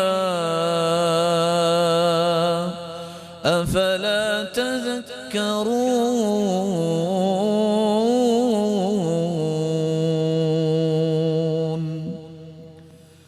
أَفَرَأَيْتَ مَنِ اتَّخَذَ إِلَٰهَهُ هَوَاهُ. کیا خیال ہے اس شخص کے بارے میں جو اپنی خواہش کا غلام بن جائے، جو قرآن کو نہیں مانتا، جو حدیث کو نہیں مانتا، اپنی خواہش، اپنی رائے، اپنا تجربہ، اپنے انالیسس، لینتھ ایکسپیرینس اور اپنی پڑھائی پہ ناز کرتا ہے، قرآن و حدیث کو چھوڑ کر. قرآن کہتا ہے وَأَضَلَّهُ اللَّهُ عَلَىٰ عِلْمٍ. جو اپنی رائے کا مرید اور غلام بن جاتا ہے، اسیر اور قیدی بن جاتا ہے، دنیا جہان کی ڈگریاں بھی اس کے پاس ہوں، وہ اللہ کی طرف سے گمراہ ہی ہوتا ہے. آپ کو ملیں گے ٹی وی اینکرز بیٹھے ہوئے ہیں، پی ایچ ڈیاں کی ہوئی ہے، اور لوگوں کو کیا بتائیں گے جو سراسر قرآن کے خلاف. پی ایچ ڈی کرنے سے انسان عالم نہیں بنتا. عالم وہ ہوتا ہے جس کو اللہ کی معرفت ہو، جو لوگوں کو اللہ کے قریب کرتا ہو، جو لوگوں کو اللہ سے جوڑتا ہو، جو اللہ کی جنت دکھاتا ہو کہ یہ ہے جنت کا راستہ. اور جنت نظر آتی ہے قرآن سے. میری بات، آپ کی بات، فلاں کا تجربہ، یہ دین نہیں ہے. دین قرآن ہے اور حدیث ہے. جب میں اور آپ قرآن و حدیث کی بات کریں گے تو پھر یہ دین کی ہوگی. میری ذاتی بات کی تو کوئی قیمت ہی نہیں ہے. اس لیے اللہ سے دعا کرنی چاہیے اللہ کسی کو اپنی خواہش کا غلام نہ بنائے. من اتبع ہوا نال عدوہ مناہ. جو اپنی خواہشوں کا غلام بن جاتا ہے، دشمن اس پہ اپنی ساری خواہشیں پوری کر لیتا ہے. اور کون سا دشمن ہے؟ شیطان. اور دوسرے دشمن بھی خواہشیں پوری کر لیتے ہیں. مسلمان اگر اپنی زندگی کو سیو کرنے کے لیے کوشش نہیں کریں گے تو دشمن بھی تو ساری خواہشیں پوری کر لے گا نا. اس لیے اس کو ہمیشہ تازہ رہنا چاہیے، سوچ میں بیدار رہنا چاہیے کہ کوئی دشمن اپنی خواہشیں پوری نہ کرے. رسول اللہ صلی اللہ علیہ وسلم پر قرآن جو نازل ہوا، اس میں 9واں دل جو ہے جس کا تذکرہ قرآن نے کیا ہے وہ ہے القلب الغافل. غفلت برتنے والا دل، جو اللہ کے ذکر سے غفلت بدلتا ہے، اللہ کے ذکر سے غفلت برتتا ہے اور رب کی اطاعت کی بجائے اپنے نفس کی اطاعت کرتا ہے، اپنی خواہشات کو رب بنا لیتا ہے. قرآن مجید میں اللہ عز و جلال فرماتے ہیں وَاصْبِرْ نَفْسَكَ مَعَ الَّذِينَ يَدْعُونَ رَبَّهُمْ بِالْغَدَاةِ وَالْعَشِيِّ يُرِيدُونَ وَجْهَهُ وَلَا تَعْدُ عَيْنَاكَ عَنْهُمْ تريد زينة الحياة الدنيا ولا تطع من أغفلنا قلبه عن ذكرنا واتبع هواه وكان أمره فرطا. میرے محبوب، میں نے تجھے کائنات سے اعلیٰ بنایا ہے، لیکن میرا فیصلہ سن لے. واصبر نفسك مع الذين يدعون ربهم بالغداة والعشي.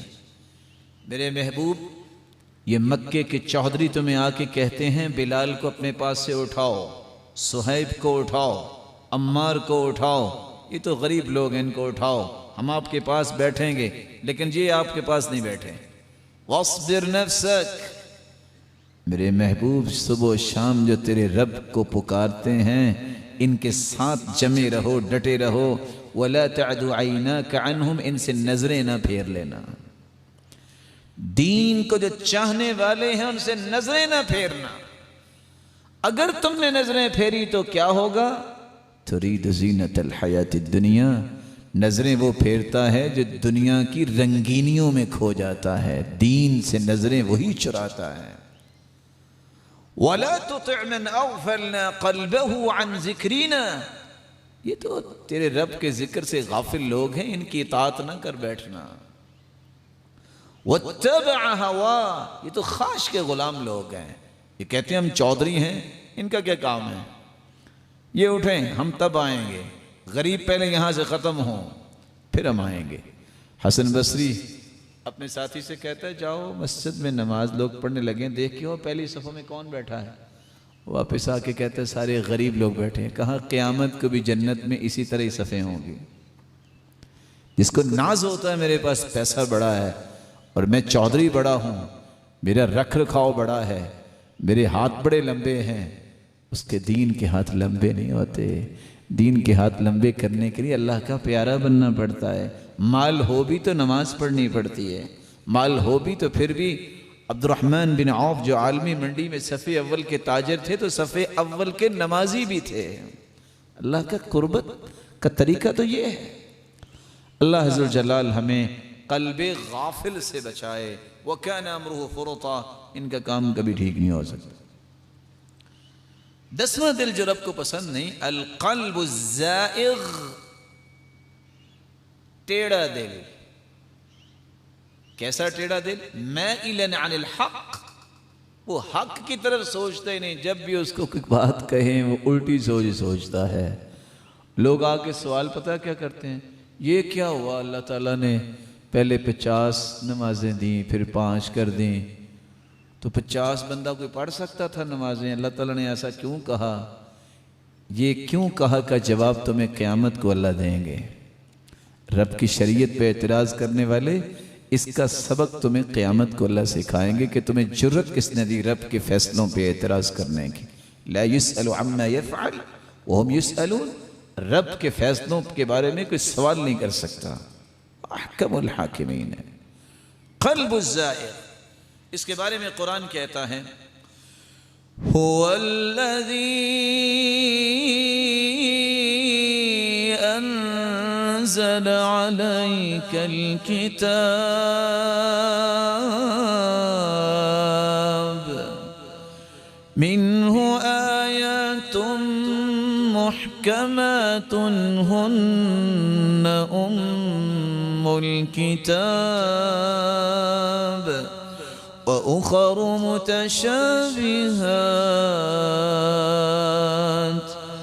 فأما الذين في قلوبهم زيغ فيتبعون ما تشابه منه ابتغاء الفتنة وابتغاء تأويله وما يعلم تأويله إلا الله والراسخون في العلم يقولون آمنا به كل من عند ربنا وما يذكر إلا أولو الألباب هو الذي أنزل عليك الكتاب، اے میرے محبوب اللہ وہ ذات ہے جس نے تجھ پہ کتاب کو نازل کیا۔ اس کتاب میں کوئی محکم آیات ہیں، کچھ مشابہ آیات بھی ہیں۔ جن لوگوں میں روگ ہوتا ہے، جن کے دلوں میں ٹیڑھ پن، کجروی ہوتی ہے، اور کجرو لوگ ہوتے ہیں، ان کی خواہش کیا ہوتی ہے؟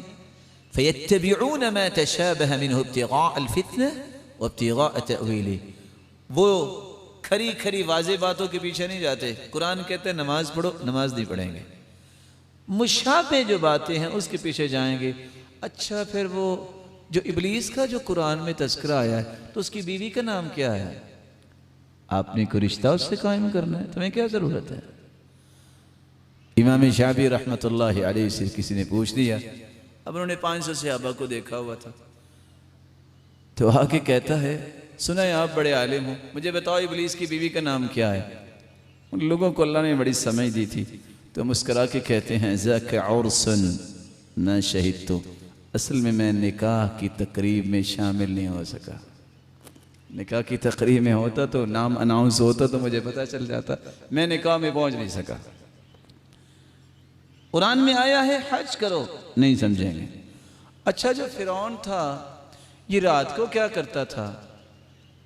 بھائی مجھ سے پوچھتے ہو، میں اس کا باڈی گارڈ تھا، کیا کرتا تھا؟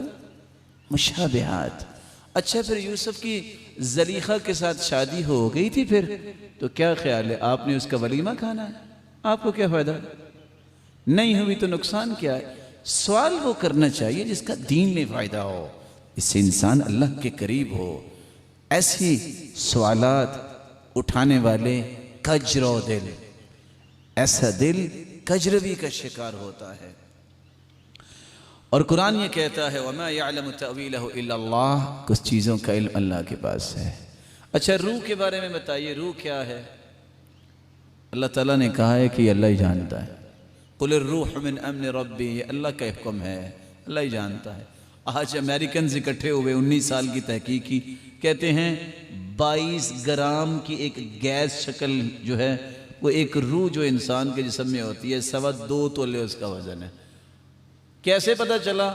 وزن کرتے کرتے کرتے پتہ پھر بھی کچھ نہیں ہے۔ ان کو کیا پتہ روح کیا ہو سکتی ہے؟ وہ میرے رب کے علم میں ہے، اس رب نے بتایا ہی نہیں۔ جس چیز کا علم اللہ نے بتایا نہیں، دنیا کی کوئی طاقت اس کو جان نہیں سکتی۔ 11واں دل القلب المریب، ایسا دل جو شک کے ارد گرد گھومتا رہتا ہے، محتار، شک کرنے والا اور شک پیدا کرنے والا۔ بعض لوگ اتنے نیگیٹو تھنکنگ کے مالک ہوتے ہیں، 4 منٹ ان کے پاس بیٹھ جاؤ نا تو وہ آپ کی پوری کی پوری جو اسلامی سوچ ہوتی ہے اس کے سٹرکچر کو توڑ کے رکھ دیتے ہیں۔ شیطانی سوچ ان میں غالب ہوتی ہے، شک پیدا کرنا۔ حدیث میں آتا ہے نا، اچانک انسان کے دل میں سوال اٹھتا ہے من خلق الارض، زمین کس نے پیدا کی؟ دل میں مومن کہتا ہے اللہ، اللہ نے پیدا کی۔ شیطان پھر وسوسہ ڈالتا ہے من خلق السماء، آسمان کس نے بنایا؟ مومن کہتا ہے اللہ، تو شیطان موقع پا کے کہتا ہے من خلق ربک، تیرے رب کو کس نے پیدا کیا؟ یہ شیطانی سوچ۔ جب ایسی سوچ آئے تو کیا کرو؟ لا الہ الا اللہ، اعوذ باللہ، فلینتہی، رک جاؤ، سوچنا بند کر دو۔ یہ شیطانی وسوسے۔ قلب المریب، ایسا دل جو خود تو شکی مزاج ہوتا ہے، لوگوں کے ایمان میں بھی شک پیدا کر دیتا ہے۔ قرآن مجید میں اللہ عز و جلال فرماتے ہیں انما يستأذنك الذين لا يؤمنون بالله واليوم الآخر وارتابت قلوبهم فهم في ريبهم يترددون۔ آپ کے پاس اجازت لینے کے لیے وہ آئے جن کا ایمان نہیں ہے اللہ پر اور آخرت پر۔ اصل میں ورتابت قلوب، ان کے دلوں میں شک کی بیماری ہے۔ فہم فی ریبہم یترددون، ہمیشہ اپنی زندگی شک پہ ہی لگائے بیٹھے ہیں، یقین ہی کوئی نہیں ہے۔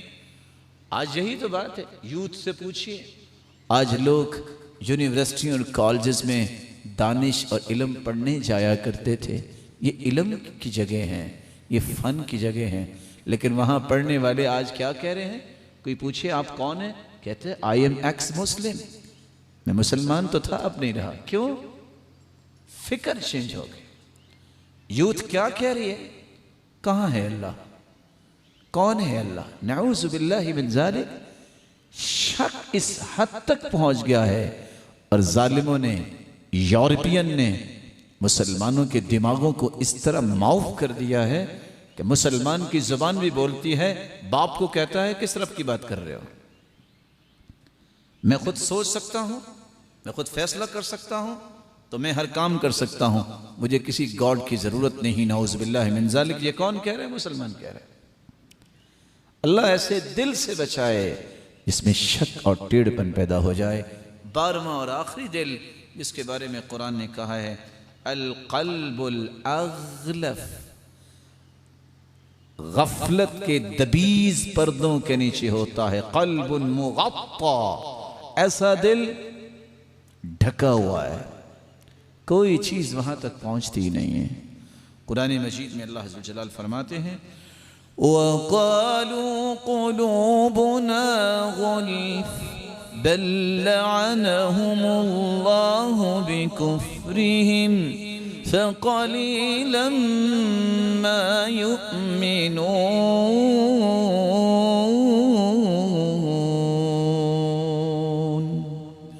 جب ان سے نیکی کی بات کی جاتی ہے کہتے ہیں قلوبنا غلف، ہمارے دلوں پہ تو پردے آ گئے۔ قرآن کہتا ہے یہ نہ کہو پردے آ گئے، بل لعنہم اللہ، اللہ نے تم پہ لعنت کر دی ہے تمہارے کفر کی وجہ سے، اس لیے تم تھوڑا ایمان لاتے ہو۔ اللہ عز و جلال ہمیں ان 12 دلوں سے بچائے جو اللہ کے ہاں پسندیدہ نہیں ہیں۔ ایک دعا صحیح الجامع میں ہے، 1297 حدیث کا نمبر ہے۔ میرا جی چاہتا ہے کہ ہم مل کے یہ دعا یاد کر لیں۔ اللہ عز و جلال ہمیں بہت ساری مصیبتوں سے آزاد کریں گے۔ دعا یہ ہے اللہم، آواز نہیں آئی، مجھے لگتا ہے کہ آپ نا سیکھنے سے بہت شرماتے ہیں۔ شرمانا چاہیے گالی دیتے وقت، شرمانا چاہیے جھوٹ بولتے وقت، شرمانا چاہیے کسی پہ ظلم کرتے وقت، شرمانا چاہیے کسی پہ زیادتی کرتے وقت۔ علم میں تو شرماتے نہیں ہیں۔ شرمانا تو چاہیے اس کو جو سوچے اچھا میں چھوٹی سی دعا پڑھاؤں، یہ سعادت ہے، خوش نصیبی ہے۔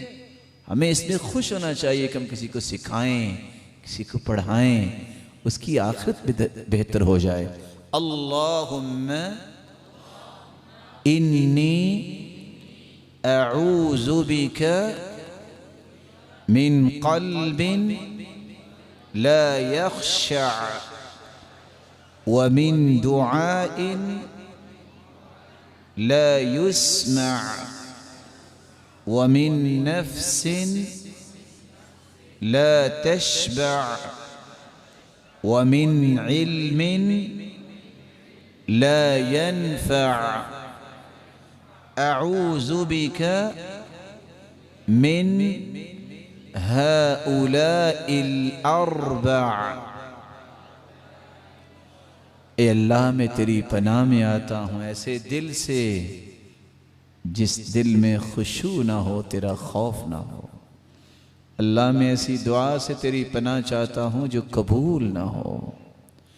میں ایسے نفس سے تیری پناہ چاہتا ہوں جو سیر ہی نہ ہو۔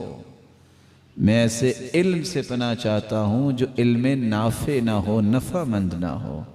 اللہ میں ان چاروں چیزوں سے تیری پناہ مانگتا ہوں۔ اللہ عز و جلال سے دعا ہے اللہ عز و جلال ہم سب کا خوبصورت بنائے اور ہمیں اپنے محبوب اور مقربین میں شامل فرمائے۔ اب انشاءاللہ ہم چند لمحات کا وقفہ لیں گے، اس کے بعد قرآن مجید کی آیات کی تلاوت کریں گے۔ اعوذ باللہ من الشیطان الرجیم۔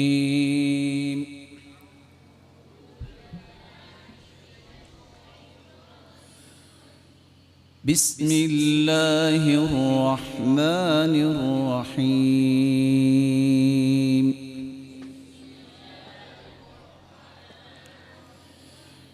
الحمد للہ رب العالمین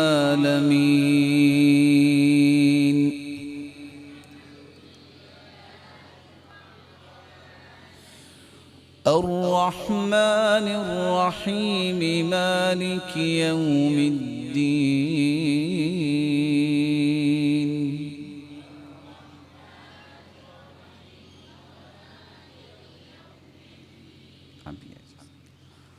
إياك نعبد وإياك نستعين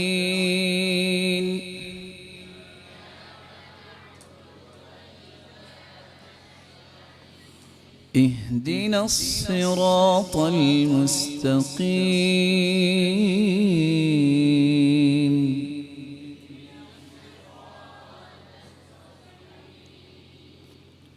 صراط الذين أنعمت عليهم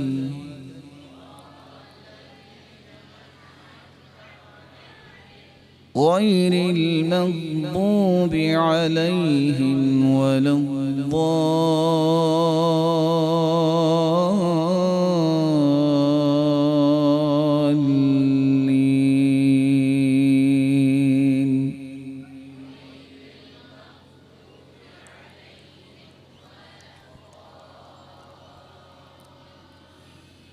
بسم الله الرحمن الرحيم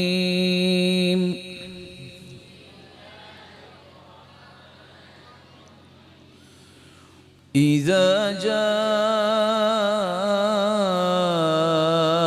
نصر الله والفتح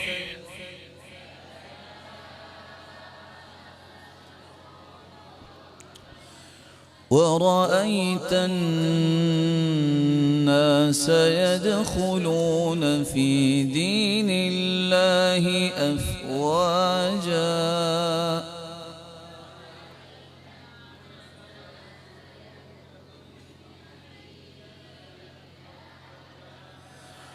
فسبح بحمد ربك واستغفره إنه كان توابا.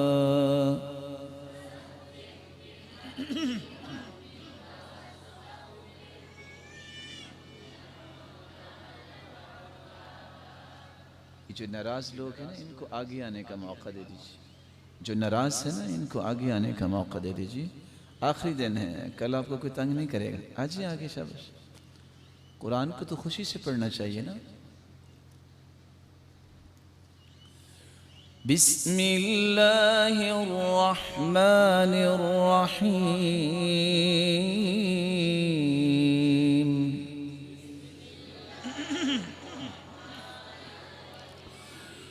تبت يدا أبي لهب وتب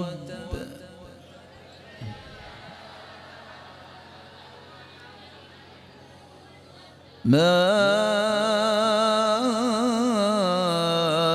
أغنى عنه ماله وما كسب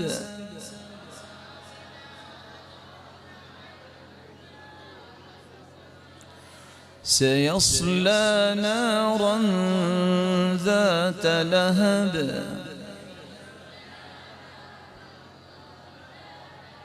وامرأته حمالة الحطب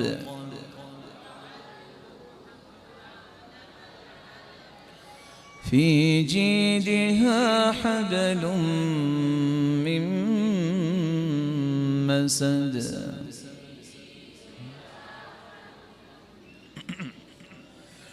بسم الله الرحمن الرحيم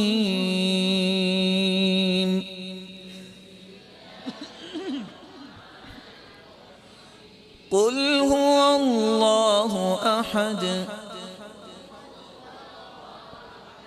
الله الصمد لم يلد ولم يولد ولم يكن له كفوا أحد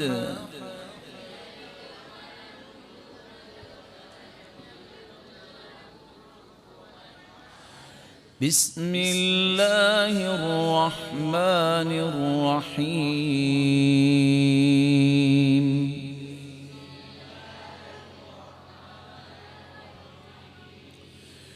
قل أعوذ برب الفلق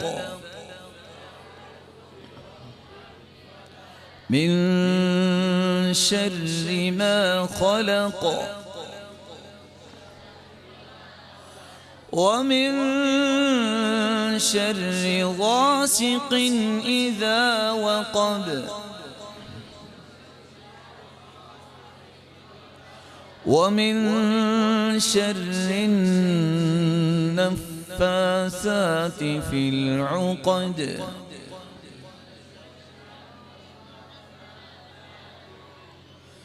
ومن شر حاسد إذا حسد ومن شر حاسد إذا حسد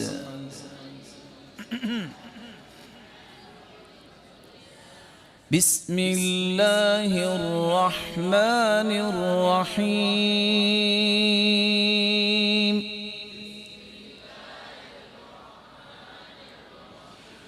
قل أعوذ برب الناس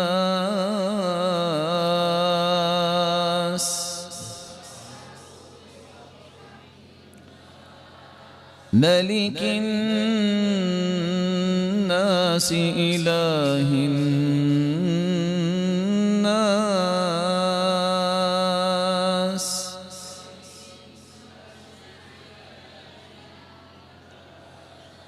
من شر الوسواس الخناس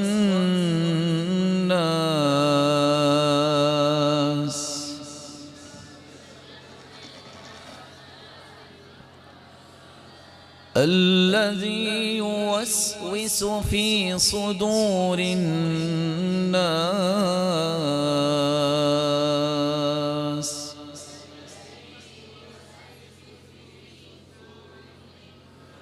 من الجنة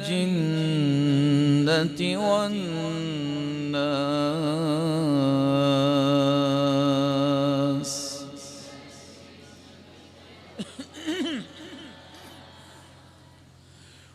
بسم الله الرحمن الرحيم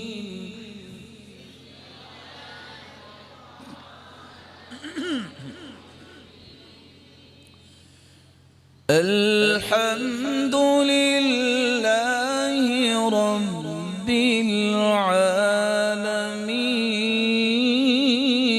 العالمين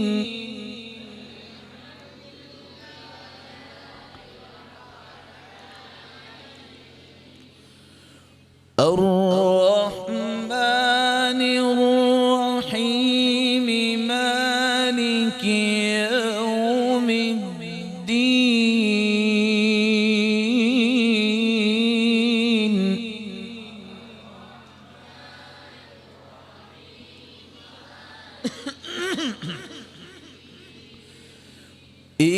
إياك نعبد وإياك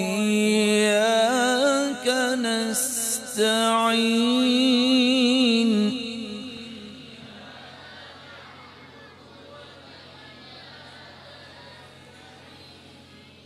اهدنا الصراط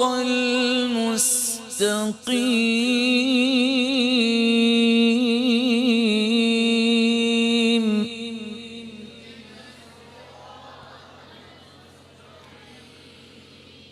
صراط الذين أنعمت عليهم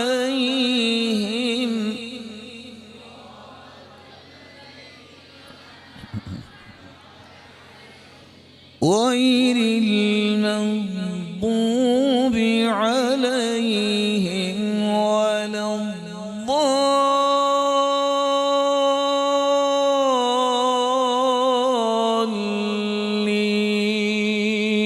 الضالين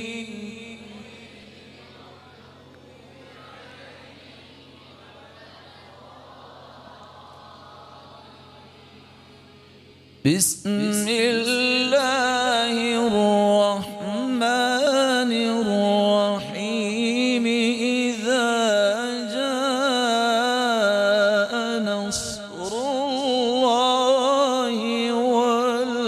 والفتح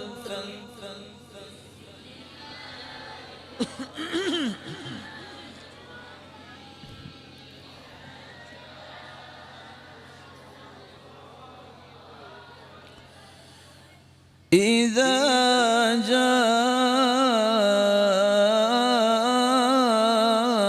جاء نصر الله والفتح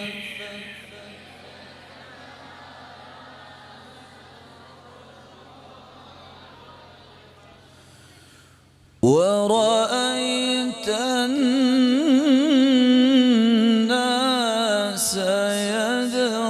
يدخلون في دين الله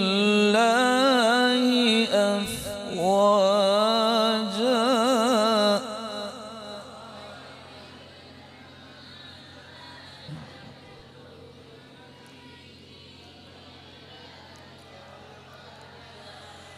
فسبح بحمد ربك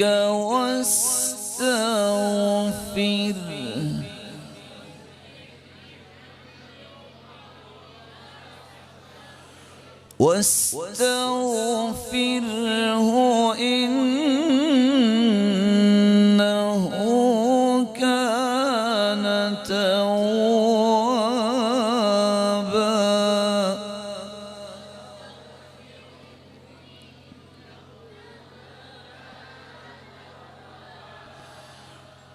بسم الله الرحمن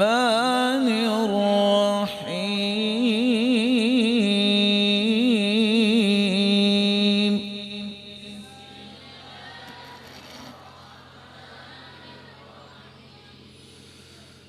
تبت يدا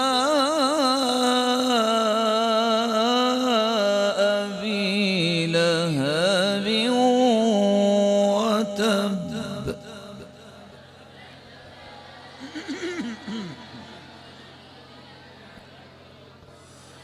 ما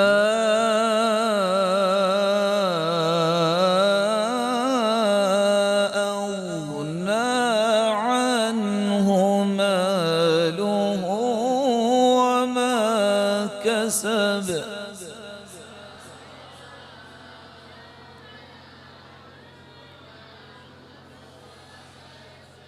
سيصلى نارا ذات لهب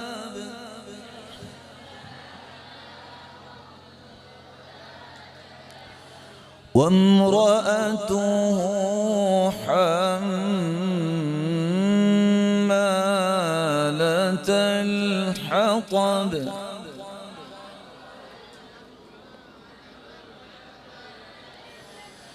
في جيدها حبل من مسد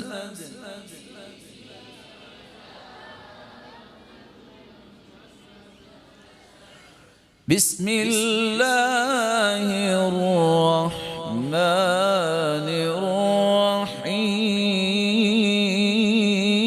الرحيم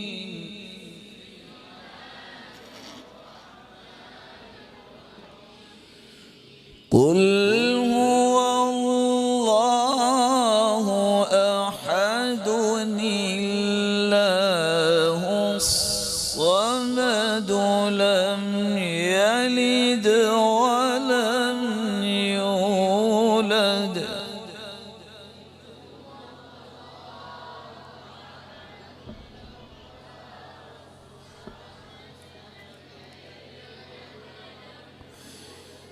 لم يلد ولم يولد ولم يكن له كفوا أحد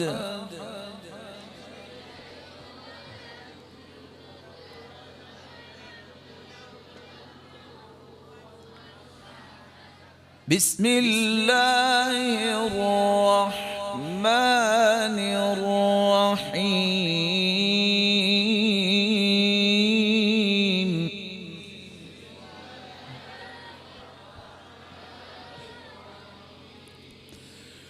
قل أعوذ برب الفلق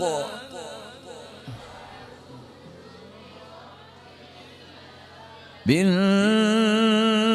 شر ما خلق ومن شر غاسق إذا وقب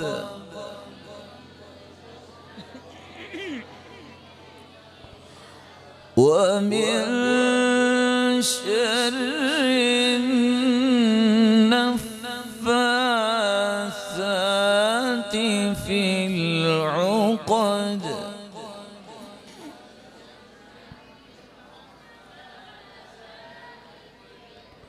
ومن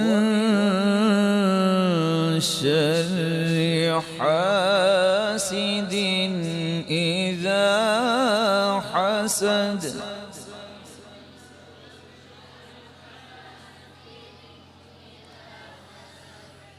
بسم الله الرحمن الرحيم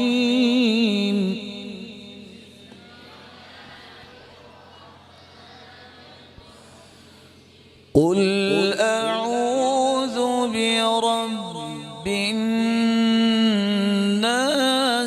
ملك الناس إله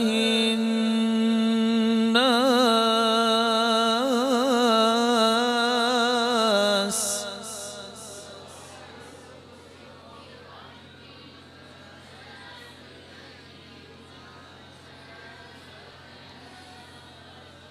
من شر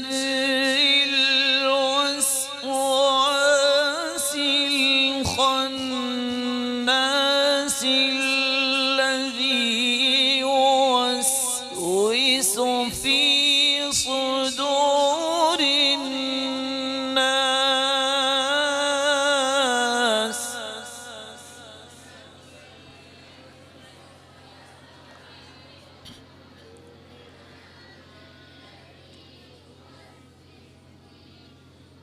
الذي يوسوس في صدور الناس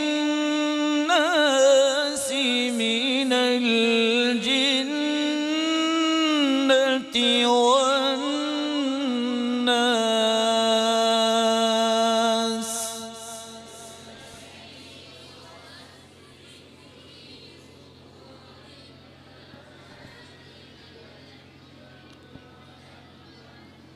صدق الله